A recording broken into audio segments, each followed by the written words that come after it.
إن الحمد لله نحمده ونستعينه ونستغفره ونعوذ بالله من شرور أنفسنا ومن سيئات أعمالنا من يهده الله فلا مضل له ومن يضلل فلا هادي له وأشهد أن لا إله إلا الله وحده لا شريك له وأشهد أن محمدا عبده ورسوله يا أيها الذين آمنوا اتقوا الله حق تقاته ولا تموتن إلا وأنتم مسلمون يا أيها الناس اتقوا ربكم الذي خلقكم من نفس واحدة وخلق منها زوجها وبث منهما رجالا كثيرا ونساء واتقوا الله الذي تساءلون به والأرحام إن الله كان عليكم رقيبا يا أيها الذين آمنوا اتقوا الله وقولوا قولا سديدا يصلح لكم أعمالكم ويغفر لكم ذنوبكم ومن يطع الله ورسوله فقد فاز فوزا عظيما أما بعد فإن خير الحديث كتاب الله وخير الهدي هدي محمد صلى الله عليه وسلم وشر الأمور محدثاتها وكل محدثة بدعة وكل بدعة ضلالة وكل ضلالة في النار. قال الله تبارك وتعالى قاف والقرآن المجيد بل عجبوا أن جاءهم منذر منهم فقال الكافرون هذا شيء عجيب أإذا متنا وكنا ترابا ذلك رجع بعيد قد علمنا ما تنقص الأرض منهم وعندنا كتاب حفيظ بل كذبوا بالحق لما جاءهم فهم في أمر مريج أفلم ينظروا إلى السماء فوقهم كيف بنيناها وزيناها وما لها من فروج والأرض مددناها وألقينا فيها رواسي وأنبتنا فيها من كل زوج بهيج تبصرة وذكرى لكل عبد منيب. وقال الله تبارك وتعالى في موضع آخر قل هل ننبئكم بالأخسرين أعمالا الذين ضل سعيهم في الحياة الدنيا وهم يحسبون أنهم يحسنون صنعا. وقال تعالى الذي خلق الموت والحياة ليبلوكم أيكم أحسن عملا. وقال النبي صلى الله عليه وسلم من عمل عملا ليس عليه أمرنا فهو رد رواه مسلم. حاضرین صلاۃ جمعہ، بزرگوں، دوستوں، نوجوانوں اور میری پردہ نشین اسلامی ماؤں اور بہنوں، اللہ رب العزت کا بے حد فضل و احسان ہے کہ اس نے ہمیں اور آپ کو جمعہ کی مناسبت سے یہاں پر جمع کیا ہے۔ درود و سلام نازل ہو تمام انبیاء اور تمام رسولوں پر، خصوصاً آخری نبی تاجدار مدینہ احمد مجتبی محمد مصطفیٰ صلی اللہ علیہ وآلہ وازواجہ اجمعین۔ حاضرین گرامی، پہلی بار آپ کے سامنے جمعہ کے خطبے کے سلسلے میں کھڑا ہونے کا موقع ملا ہے۔ مجھے یہاں پر خطبہ دینے کا کوئی خاص تجربہ نہیں ہے، کوئی کمی ہوگی، کوتاہی ہوگی تو اسے معاف کریں گے، اور حدیث و قرآن اور دینی مسائل کو بیان کرنے میں اگر کہیں کوتاہی تو میں اللہ سے معافی کا طلبگار ہوں۔ اللہ سے دعا ہے کہ اللہ تعالیٰ مجھے صحیح بولنے اور مجھے اور آپ سب کو اس پر عمل کرنے کی توفیق عطا فرمائے، آمین۔ محترم حضرات، ہم میں سے ہر شخص یہ چیز جانتا ہے کہ اللہ تعالیٰ نے ہمیں اور آپ کو اپنی عبادت کے لیے پیدا کیا ہے. ایک عام آدمی بھی جو بہت پڑھا لکھا نہیں ہے، مسلمان ہے، اگر آپ ان سے پوچھیں گے، سوال کریں گے کہ اللہ نے آپ کو کس چیز کے لیے پیدا کیا ہے، تو وہ جواب دے گا کہ اللہ نے ہمیں اپنی عبادت کے لیے پیدا کیا ہے. اور بہت سارے لوگ ایسے بھی ہوں گے جو آپ کو دلیل بھی پیش کر دیں گے قرآن مجید سے اور کہیں گے اس کی دلیل وما خلقت الجن والانس الا لیعبدون ہے کہ میں نے جنوں اور انسانوں کو صرف اپنی عبادت کے لیے پیدا کیا ہے. یہاں تک بتا دیں گے. پھر آپ ان سے جب ایک دوسرا سوال کریں گے، دیکھیں ہم لوگوں کا جو اپنا میرا طریقہ ہے خطبے کا، وہ افہام و تفہیم کا طریقہ ہے، لوگوں کو سمجھانے کا طریقہ ہے، اور لوگوں کو سمجھا کر کے جیسے کلاس میں بچوں کو پڑھایا جاتا اس طرح ہم لوگوں کے تقریر کرنے کا انداز ہے. اس لیے سوال جواب کی شکل میں اور بہت آسان انداز میں آج کے ایک موضوع کو، جس کے لیے میں نے چند آیات کی تلاوت کی ہے اور ایک حدیث پڑھی ہے، اس کو حتی الامکان آسان الفاظ میں آسان طریقے پر سمجھانے کی میں کوشش کروں گا. پہلا سوال یہ تھا کہ کس لیے اللہ نے ہمیں اور آپ کو پیدا کیا. سب کا جواب یہ تھا کہ اللہ نے ہمیں اور آپ کو صرف اپنی عبادت کے لیے پیدا کیا. دلیل بھی موجود، دلیل بھی یاد ہے.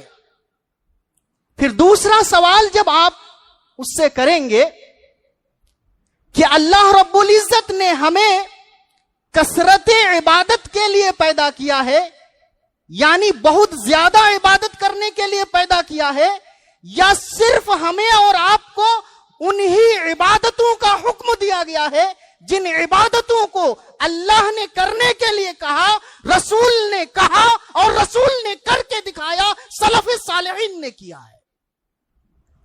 یہ سوال دوسرا، کیا زیادہ عمل کے لیے اللہ نے ہمیں اور آپ کو پیدا کیا؟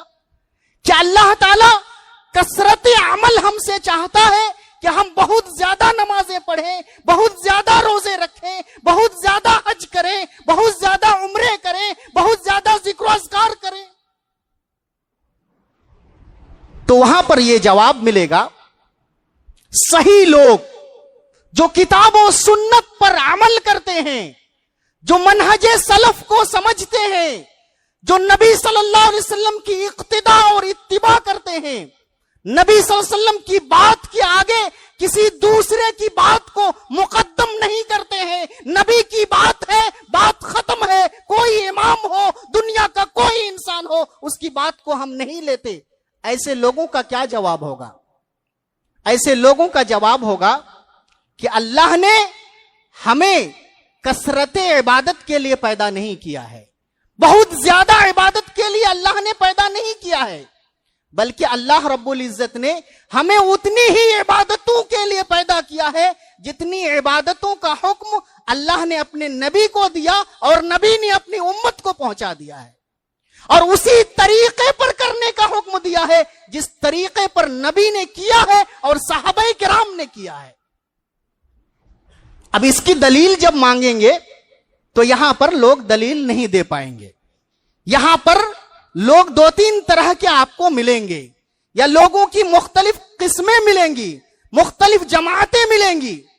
کچھ ایسے لوگ ملیں گے جو کہیں گے آپ کو عبادت کیجئے، جتنا چاہیں عبادت کرتے رہیں، لیکن اصل کیا ہے؟ نیت صحیح ہونی چاہیے. اصل کیا ہے؟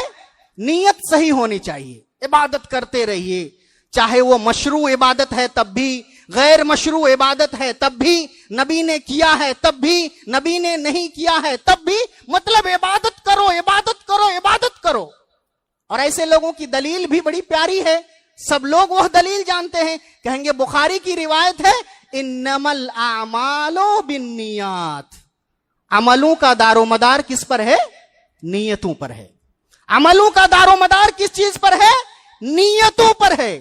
وہ یہ سمجھتے ہیں کہ عمل جیسا بھی ہو، عبادت جیسی بھی ہو، لیکن اگر نیت اچھی ہے، نیت میں اگر اخلاص ہے، نیت میں اگر کھوٹ نہیں ہے، تو اللہ اس عبادت کو قبول کرے گا. وہ یہ سمجھتے ہیں. دلیل بھی بخاری کی ہے، لیکن کیا ہے، فہم جو ہے، سمجھ جو ہے، یہ سمجھ غلط ہے. صحیح بات ہے کہ عمل کا دار و مدار نیت پر ہے، لیکن عمل سے مراد کون سا عمل ہے، کیسا عمل ہے اور کیسی نیت چاہیے. حدیث کا وہ صحیح مفہوم نہیں جانتے. حدیث کا صحیح مفہوم یہ ہے، انما الاعمال الصالحۃ بالنیات الصالحہ. اچھے عملوں کا دار و مدار اچھی نیتوں پر ہے. اچھے عملوں کا دار و مدار اچھی نیتوں پر ہے. عمل اچھا بھی ہونا چاہیے اور نیت اچھی ہونی چاہیے، تب جا کر کے عمل قبول ہوگا. نیت اچھی ہے، عمل اچھا نہیں ہے تو عمل قبول نہیں ہوگا. عمل تو خیر اگر خراب ہے، نیت کتنی بھی اچھی ہو جائے تو وہ قبول ہی نہیں ہے. ایک شخص کہے کہ میں چوری اس لیے کرتا ہوں تاکہ میرے بال بچے سکھ چین سے زندگی گزار سکے. چوری کیا ہے، غلط ہے کہ نہیں غلط ہے؟ چوری غلط ہے، لیکن اس کی نیت ایک حساب سے اچھی ہے. کتنی اچھی بات ہے، لوگوں کو اچھی لگ رہی ہے، بال بچے بھوکے نہ سوئیں، اس وجہ سے وہ چوری کر کے اپنے بچوں کو کھلانا چاہتا ہے. کیا کہیں گے؟ چوری کرنا، اس کا جو یہ جرم ہے، اس کو دنیا والے معاف کریں گے یا اللہ معاف کرے گا؟ یا اللہ کے یہاں یہ کیا قابل معافی جرم ہے؟ کہیں گے نہیں. کیوں؟ اس لیے کہ نیت یہاں پر صرف صحیح ہے، لیکن عمل صحیح نہیں ہے. عمل اس نے غلط کیا ہے اور نیت صحیح رکھا ہے. عمل صحیح کی مثال لے لیجئے. مثال کے طور پر ایک آدمی جمعہ کی نماز پڑھنے آیا ہے. جمعہ کی نماز پڑھنے کے لیے آیا ہے. جمعہ کی نماز پڑھنا مشروع ہے، قرآن میں حکم ہے، حدیث میں حکم ہے، امت کا اجماع ہے کہ جمعہ کی نماز پڑھنا ہے، مشروع عمل ہے. اللہ نے کہا، رسول نے کہا، سب امت کا اجماع اتفاق.